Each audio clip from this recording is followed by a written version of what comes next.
Pour beaucoup de personnes, le manque de confiance en elles, ce n'est pas un problème, c'est une identité. Ce que tu veux vraiment, ce n'est pas avoir plus confiance en toi. Ce que tu veux, c'est bienvenue dans ta tête. Le podcast qui explore ce qui se passe dans ta tête, dans la mienne et dans celle de tout le monde. Ici, on parle de santé mentale, de doutes, de relations, d'identité, d'émotions, bref, de tout ce qui se joue à l'intérieur de toi et qui façonne ta vie à l'extérieur.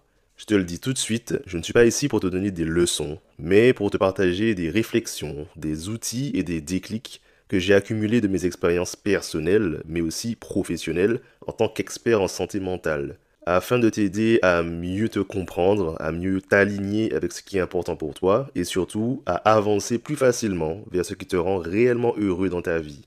Vois cette série de podcasts comme une boîte à outils pour te permettre d'avoir une conversation ouverte et bienveillante avec toi-même. Donc prends ce qui t'intéresse selon tes problématiques du moment. Sur ce, c'est parti! Alors, aujourd'hui, nous allons aborder un sujet dont on entend beaucoup parler, qui est même très à la mode depuis quelques années, mais pour lequel j'entends aussi beaucoup de choses fausses ou de choses incomplètes. C'est la confiance en soi. Il y aurait beaucoup de choses à dire sur ce sujet, mais le but de l'épisode d'aujourd'hui, c'est de comprendre pourquoi, quand tu n'arrives pas à oser ou à réaliser des choses dans ta vie, très souvent, le manque de confiance en soi est un faux problème.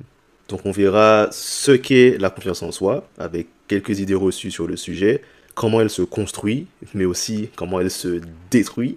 Et enfin, je te donnerai pour moi ce qui est la clé pour construire une confiance en soi à toute épreuve. La confiance en soi, qu'est-ce que c'est? Parce qu'on entend ça un peu à toutes les sauces. Alors, l'une des définitions, c'est la conviction d'avoir les ressources en soi pour faire face à une situation donnée.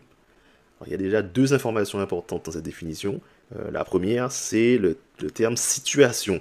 C'est-à-dire qu'il y a des situations dans lesquelles tu as très confiance en toi et d'autres dans lesquelles tu as moins confiance en toi. Tout le monde a confiance en lui dans plusieurs domaines. Et le deuxième élément important, c'est le terme conviction. Parce que contrairement à ce qu'on entend beaucoup, comme quoi la confiance en soi, on l'a ou on ne l'a pas, mais la confiance en soi et le manque de confiance en soi sont des croyances, c'est-à-dire des images de la réalité que tu vas construire et renforcer au fur et à mesure de ta vie et de tes expériences avec des preuves. La différence, c'est que les preuves qui vont venir renforcer ta confiance en toi, ce sont des actions, là où les preuves qui vont venir renforcer ton manque de confiance en toi, c'est l'inaction. Retiens bien ça pour la suite, ce sera très important. Donc la principale question quand on parle de travailler sa confiance en soi, c'est comment faire pour passer à l'action. Alors d'abord, on va aborder deux idées reçues que j'entends très souvent quand on parle de confiance en soi. La première, c'est je n'ai pas confiance en moi parce que j'ai déjà échoué. Et la deuxième, c'est j'aurai confiance en moi quand j'aurai réussi. Alors, ça a l'air logique dit comme ça, et je l'ai cru aussi pendant très longtemps, mais en réalité, ce sont deux idées reçues qui sont fausses. Et la raison est assez subtile, mais tu vas vite comprendre. Je te disais tout à l'heure que la confiance en soi se construit avec les actions et le manque de confiance en soi se construit avec de l'inaction. Si tu échoues dans une situation, mais que pour toi l'échec c'est normal quand tu débutes, c'est juste une étape qui te donne une information sur ce qu'il te manque pour réussir actuellement, ça ne te fera pas te sentir moins capable de réussir. Donc ça ne t'empêchera pas de réessayer la fois suivante, donc d'agir et donc de construire ta confiance en toi. À l'inverse, si tu vois ton échec comme une preuve que tu ne seras jamais capable de réussir, effectivement, ça va te conditionner à ne pas réessayer la fois suivante. Et c'est cette inaction qui va construire ton manque de confiance en toi. C'est pareil pour la réussite. Si tu vois tes réussites comme un coup de chance, comme quelque chose qui ne dépendait pas de toi, tu ne te sentiras pas plus capable de réussir la fois suivante. Et le plus souvent, ce qui se passera, c'est que tu vas développer un syndrome de l'imposteur et la fois d'après, tu n'oseras pas réessayer de peur qu'on remette en question ta réussite précédente. Et cette inaction, encore une fois, va alimenter ton manque de confiance en toi. Alors que pourtant, tu avais réussi juste avant. Alors que si tu vois tes réussites comme, encore une fois, une information de ce qu'il te faut pour réussir de nouveau, alors tu seras beaucoup plus enclin à repasser à l'action la fois suivante. Donc là, ça va contribuer à développer ta confiance en toi. Tout ça pour te dire que ce ne sont pas tes résultats qui vont construire ta confiance en toi ou ton manque de confiance en toi. C'est plutôt le sens que tu donnes à ces résultats. Donc si tu veux améliorer ta confiance en toi, la première chose à faire, ce n'est pas de te répéter des affirmations positives tout le matin. C'est plutôt de changer ta perception de tes résultats et de comprendre que ton résultat du moment ne définit pas de quoi tu es capable dans l'absolu. Et il définit encore moins ta valeur en tant que personne. Mais ça, on en reparlera plus en détail dans l'épisode sur l'estime de soi. Donc ça, c'était un petit point sur les idées reçues qui ont la vie dure avec la confiance en soi. Maintenant, je vais aborder un sujet qui va peut-être te secouer un peu, mais c'est le but de te faire réagir pour pouvoir avancer. J'ai pu constater au fur et à mesure des années, des coachings, que très souvent, les personnes choisissent de ne pas avoir confiance en elles car inconsciemment, elles y voient plus d'avantages que d'inconvénients. Ça paraît surprenant au premier abord, de dire mais comment ça on choisit de ne pas avoir confiance en soi, c'est absurde. Tu vas vite comprendre. Pose-toi la question, et sois honnête avec toi, dans ces situations où tu n'as pas agi, donc où tu as renforcé le sentiment de manque de confiance en soi, quel a été le bon côté de cette inaction? Qu'est-ce que ça t'a apporté de ne pas agir? Si tu es honnête avec toi-même, en général, tu te rendras compte que cette inaction t'a évité d'échouer ou qu'elle t'a évité d'être rejeté par une ou plusieurs personnes, voire d'autres avantages. Pour beaucoup de personnes, le manque de confiance en elles, ce n'est pas un problème, c'est une identité, c'est une stratégie inconsciente qu'elles se sont créées pour justifier l'inaction et se protéger de l'échec et du rejet. Parce que si je n'ai pas confiance en moi, je n'agis pas. Donc, je n'échoue pas. Mais paradoxalement, ça va renforcer encore plus leur sentiment de manque de confiance en elles parce que l'inaction est une preuve qui va renforcer cette croyance. Donc, elle rentre dans un cercle vicieux. Il y a aussi une autre stratégie qui s'est beaucoup développée ces dernières années, notamment avec la démocratisation des réseaux sociaux, d'Internet, etc. Mais qui va contribuer à renforcer le manque de confiance en soi des personnes, c'est ce que j'appelle la procrastination active. Tu prends des informations, tu lis des livres, tu regardes des vidéos, tu écoutes des podcasts sur la confiance en soi et tu as l'impression que tu es en train d'agir pour développer la tienne. Alors qu'en fait, tu ne fais que prendre des informations, tu n'agis pas, mais tu utilises cette procrastination active pour justifier ton inaction, ce qui va paradoxalement renforcer ton manque de confiance en toi.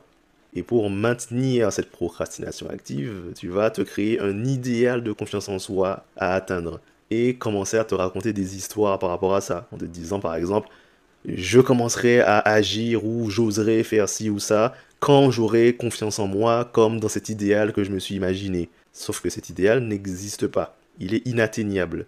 Donc le combo idéalisation de la confiance en soi plus procrastination active, c'est la recette magique pour ne jamais passer à l'action, ce qui va renforcer ton manque de confiance en toi. Donc c'est un élément indispensable à comprendre quand tu veux travailler ta confiance en toi, c'est d'admettre que ce que tu veux vraiment, ce n'est pas avoir plus confiance en toi. Ce que tu veux, c'est te sentir plus à l'aise avec l'échec et avec le rejet. Et je vais te le prouver avec un exemple très simple. Si aujourd'hui, en un claquement de doigts, je pouvais te donner confiance en toi dans une situation, c'est-à-dire que tu te sentes capable de faire face à la situation, mais que dès qu'il y a une possibilité que tu échoues, tu te braques et tu n'oses pas agir, à ce moment-là, tu n'auras plus d'excuses à ton inaction. Et là, c'est la descente aux enfers, parce que tu commences à culpabiliser, tu commences à te détester, tu commences à te sentir vraiment nul. Parce que ton problème, ce n'est pas ta confiance en toi, c'est ton rapport à l'échec et au rejet. Prendre des informations, lire des livres, écouter des podcasts, c'est très bien. Mais si tu veux que ce soit utile, c'est indispensable que tu les utilises, pour le coup, pour faire des choses avec. Pas juste prendre des infos et les accumuler et reporter à plus tard le passage à l'action. Quand tu comprends ça, c'est le début de beaucoup de changements dans ta vie. Là, normalement, tu commences à cogiter et tu commences à te dire, ok, mais comment faire pour développer sa confiance en soi au tout début, quand je n'ai pas encore de preuve que c'est possible? Le terme croyance est vraiment très important, parce que ton cerveau est assez manipulable en fait. Et il va avoir tendance à chercher de la cohérence. Donc, comme disait Ford, que tu crois que c'est possible ou que tu crois que c'est impossible, dans tous les cas, tu as raison. Parce que ton cerveau cherche toujours de la cohérence dans ce qu'il croit. Quand tu penses que c'est impossible, il va chercher toutes les preuves autour de lui que c'est impossible pour valider cette croyance. Mais quand tu penses que c'est possible, il va chercher toutes les preuves que c'est possible et il va passer en mode recherche de solutions. C'est ce qu'on appelle un biais de confirmation. Pour te mettre en mouvement dans cette situation où tu débutes sur quelque chose, je vais te donner 4 conseils qui te permettront de renforcer ta confiance en toi au début. Le premier conseil, c'est de visualiser ta réussite dans le futur. C'est-à-dire d'imaginer le toi du futur qui a réussi ce que tu veux faire. Imagine-le de la façon la plus précise que possible. Puis, pose-toi la question, qu'est-ce que cette version de moi du futur a fait ou a dû faire pour réussir cette chose que je n'arrive pas à faire aujourd'hui? Donc, tu vas décomposer le processus de réussite en petites actions. Ça va t'aider à mettre ton cerveau en mode recherche de solutions. Ton cerveau ne fait pas la différence entre ce que tu imagines et la réalité. D'ailleurs, ce qui est source de beaucoup d'anxiété aujourd'hui. Donc, imagine ta réussite et visualise-la. Si tu n'arrives pas à visualiser cette réussite, une autre astuce, c'est de te remémorer des réussites du passé. Parce que si tu es vivant aujourd'hui, c'est forcément que tu as réussi des choses dans ta vie. Ne serait-ce que savoir marcher, savoir parler, savoir lire, apprendre à compter, apprendre à conduire, apprendre à réussir dans une discipline sportive, peu importe. On a tous plein de réussites dans notre vie. C'est juste qu'on a tendance à les sous-estimer, soit parce que c'est devenu une habitude, soit parce que tout le monde autour de nous sait le faire, donc on l'a banalisé. Mais pourtant, peu importe ce que tu sais faire, dis-toi qu'il y a des personnes qui ne savent pas le faire. Il y a des gens qui ne savent pas lire, qui ne savent pas compter, qui ne savent pas faire le sport ou l'activité que tu fais, qui ne savent pas conduire. Donc ce n'est pas inné, c'est quelque chose que tu as rendu possible. Et une fois que tu t'es visualisé ces réussites du passé, tu repasses à l'étape 2, de décomposer le processus de la réalité, en te demandant qu'est-ce qui s'est passé entre le moment où j'ai essayé la première fois et je n'y arrivais pas, et le moment où j'ai réussi la première fois. Qu'est-ce qui s'est passé entre le moment où j'ai ouvert un livre et je voyais des symboles et je ne savais pas lire, et le moment où j'ai réussi à lire pour la première fois. Qu'est-ce qui s'est passé quand j'ai commencé ce sport et j'étais nul, et le moment où j'ai eu mes premières réussites sportives. Peu importe. En faisant cet exercice, tu vas aller te remémorer des preuves d'actions que tu as faites dans le passé. Et ces preuves, comme on le disait au début, vont permettre d'alimenter ta confiance en toi avec des éléments du passé. Et cette confiance, tu pourras la réutiliser dans le présent ou dans le futur pour avancer. Parce que ton cerveau ne fait pas la différence non plus entre le sentiment que tu ressens dans le présent, dans le passé ou dans le futur. C'est pourquoi quand tu penses à un élément du passé, tu vas avoir tendance à ressentir les émotions de cet instant-là.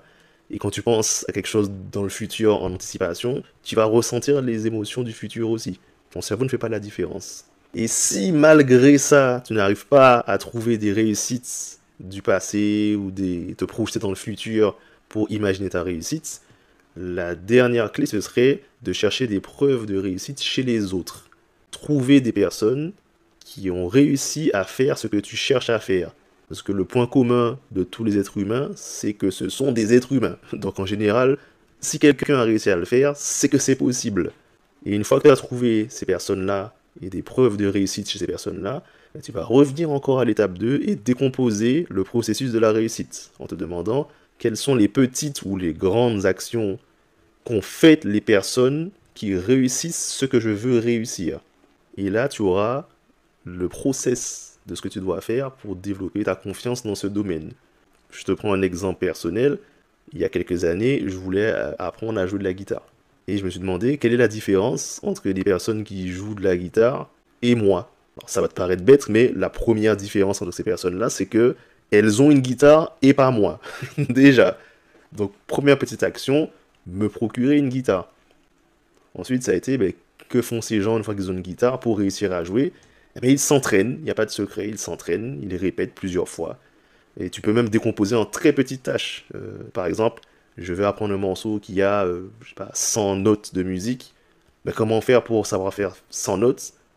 C'est déjà apprendre à faire les 2 premières notes. Une fois que je sais les faire, faire les 2 notes suivantes, etc. Tu décomposes en petites tâches. Parce que c'est ce que font les personnes qui ont réussi à faire ce que tu essaies de faire.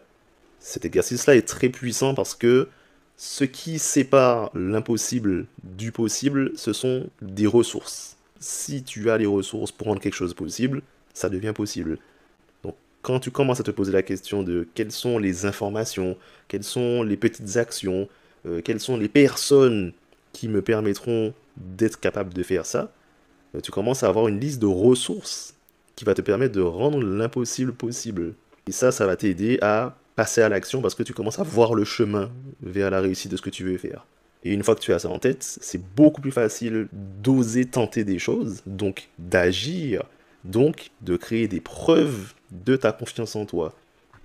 Maintenant que ces astuces sont claires pour toi, je finirai en partageant ce qui pour moi est la clé ultime pour développer ce qui se rapproche le plus d'une confiance en soi générale. Et cette clé, c'est la capacité à apprendre de nouvelles choses rapidement.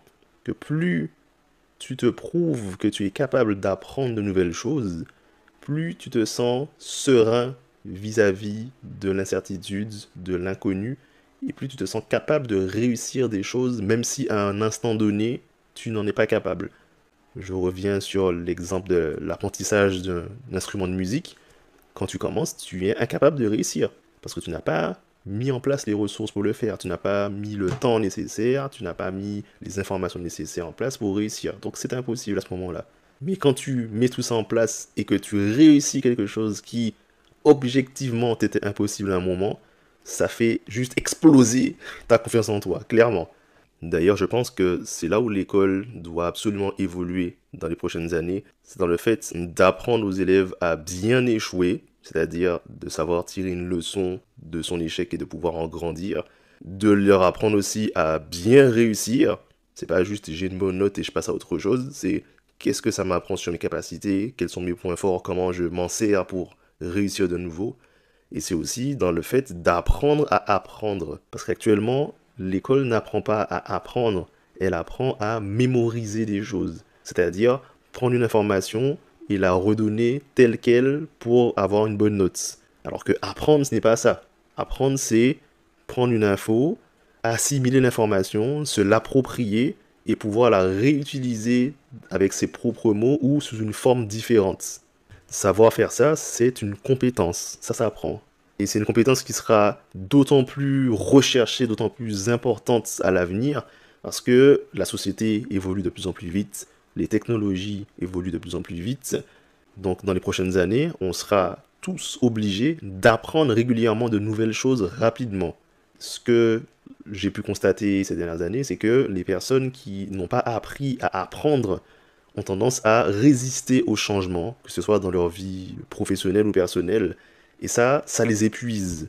Donc quand on parle d'amélioration de la santé mentale des individus au travail, dans la vie perso, vraiment la capacité à apprendre, ce sera vraiment un levier fondamental dans le bien-être mental des individus dans les prochaines années. Parce que ça te rend plus serein face à la nouveauté, face à l'inconnu. Donc ça permet de diminuer l'anxiété et l'appréhension vis-à-vis d'une situation qui va arriver. Parce que tu te sens capable d'y faire face. Ou du moins, de mettre en place les choses nécessaires très rapidement pour pouvoir y faire face. Mais toi aujourd'hui, qui écoute ce podcast, donc qui a les premières clés pour passer plus facilement à l'action, mais tu as déjà un pas d'avance sur toutes ces personnes-là. Parce que l'apprentissage se fait à travers la pratique. C'est comme ça que tu t'appropries ce que tu apprends. So, récapitulons tout ce qu'on s'est dit aujourd'hui. La confiance en soi et le manque de confiance en soi, ce sont des croyances qui sont alimentées par des preuves. Ces preuves, ce sont des actions quand tu veux alimenter la confiance en soi, ou alors de l'inaction quand tu veux alimenter le manque de confiance en soi. Aussi, le manque de confiance en soi est souvent une stratégie inconsciente que les personnes mettent en pratique pour justifier l'inaction, pour se protéger de l'échec et du rejet. Ça permet de se raconter cette histoire que je suis sûr que tu t'es déjà racontée, qui est « J'aurais pu tenter et je pense que j'aurais réussi si j'avais tenté, mais comme malheureusement je n'ai pas confiance en moi, je ne peux pas tenter. » Ça permet de justifier cette inaction sans se sentir coupable, parce que c'est pas de ma faute si j'ai pas confiance en moi au final. Si, Le manque de confiance en soi, ça s'alimente de la même façon que la confiance en soi. D'ailleurs, la procrastination active, c'est une chose qui va renforcer ce manque de confiance parce que ça va justifier cette inaction à travers la recherche d'informations. Donc si tu passes ton temps à regarder des vidéos, à lire des livres sans passer à l'action, ça ne fonctionne pas et ce sera même contre-productif pour ta confiance en toi. On a vu que pour renforcer ta confiance en toi, donc pour aller chercher des preuves que c'est possible ou des preuves que tu es capable de réagir à la situation, tu peux te visualiser en train de réussir dans le futur et décomposer la réussite de ce futur toi, en te demandant comment cette personne que je serai au futur a pu réaliser ces choses-là, puis te faire cette liste et les faire à ton tour. Ou alors tu peux te remémorer des réussites du passé qui sont avérées pour le coup, et ensuite les redécomposer, c'est-à-dire qu'est-ce qui s'est passé entre le moment où j'ai essayé et le moment où j'ai réussi ces choses-là. Ou sinon, en dernier recours, tu peux chercher des preuves de ces réussites chez les autres. Parce que si d'autres ont réussi, c'est que, a priori, c'est possible. Et ensuite, pareil, tu essaies de décomposer leurs réussites. Qu'est-ce qu'ils ont fait que je ne fais pas aujourd'hui qui explique qu'ils sont capables de réussir ce que je souhaite réussir. Donc, quelles sont les actions qu'ils font qui me permettront d'être capable de faire ces choses-là. Ce qui est doublement positif quand tu fais cet exercice, et que tu le mets en pratique, bien sûr, c'est que quand tu fais les petites actions pour devenir capable de faire quelque chose, tu commences à gagner en confiance en toi, parce que tu agis avant même d'avoir réussi ce que tu veux faire. Et quand tu réussis à le faire, tu gagnes encore plus confiance en toi. Donc vraiment, l'action, c'est le chemin royal pour développer une confiance en soi. Et enfin, le secret pour une confiance en soi vraiment à toute épreuve, c'est ta capacité à apprendre de nouvelles choses vite. Imagine que tu sois capable d'apprendre une nouvelle langue en 1 minute. Tu n'auras aucun problème à partir dans un autre pays, à aller parler à des étrangers, parce que tu sais que au bout d'1 minute, tu seras capable d'échanger avec eux. Donc, vraiment, prends l'habitude d'apprendre de nouvelles choses. Parce que ça va vraiment te permettre de réaliser des choses dans ta vie qui aujourd'hui te paraissent complètement folles. C'est tout pour aujourd'hui. J'espère que cet épisode t'a apporté quelques réponses et quelques clés pour avancer dans ton quotidien et te sentir bien dans ce que tu entreprends. Merci d'avoir pris ce temps avec moi pour explorer ce qu'on vit très souvent en silence dans notre tête. Si cet épisode t'a parlé, n'hésite pas à le partager autour de toi ou à l'envoyer à quelqu'un qui pourrait en avoir besoin. Pour cette première saison, il y aura un nouvel épisode tous les dimanches à 19h sur YouTube, Spotify et Apple Podcasts jusqu'à la fin de l'été. D'ici la prochaine fois, prends bien soin de toi, dans ton intérêt et dans celui des autres. Allez, ciao!